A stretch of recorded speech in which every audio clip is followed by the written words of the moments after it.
इदारों को कभी इस तरीके से आमने सामने खड़े होते देखा नहीं है पहले, और जब देखा था 90s में तो उसका अंजाम कार कभी अच्छा हुआ नहीं था।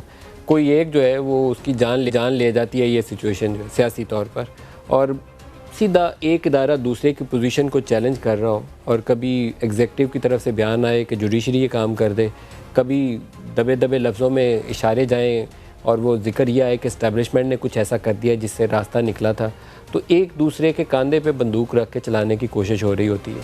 नवाज़ शरीफ के मामले में भी कुछ ऐसा ही हुआ। नवाज़ शरीफ के वो प्लेटलेट्स की खबर जो थी वो लम्हा बलम्हा अपडेट्स भी जारी होते, फिर रिपोर्ट्स भी पब्लिक होती रहीं, और फिर रास्ता भी निकला और नवाज़ शरीफ साहब चले भी गए। अब उसके बाद की सूरत हाल ये है कि एग्जेक्टिव जुडिशरी को कहती है कि जुडिशरी ने ठप्पा लगा दिया। कभी कोई एक शख्स उठता है, वो इशारा करता है कि इस्टेब्लिशमेंट में मोहर लगा के इजाज़त दे दी। आज चीफ जस्टिस ऑफ पाकिस्तान ने कहा कि वज़ीर-ए-आज़म साहब आपने ख़ुद इजाज़त दी।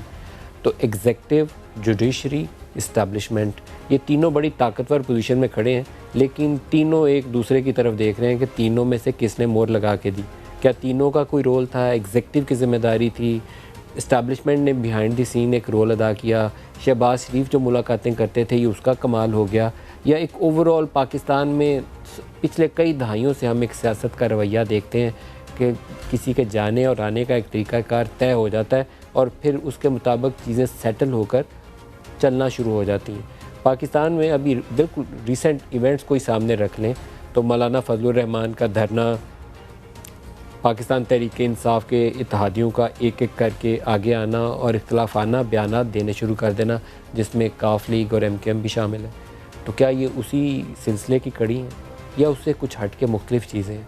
ये अभी चीज़ें हमें पूरी तरीके से खुल के सामने नज़र नहीं आई हैं, लेकिन आज जो शुरका हैं हमारे साथ प्रोग्राम में, उनसे कहेंगे कि क्या ये जो 90 की सियासत थी, 4 हुकूमतें PMLN और पीपल्स पार्टी की इसी तरीके से बनी और गिरी थी, क्या ये उसी तरीके की एक नई एपिसोड हमारे सामने आ रही है या कोई नई चीज़ है, मुख्तलिफ है, जो पहले हमने एक्सपीरियंस नहीं की?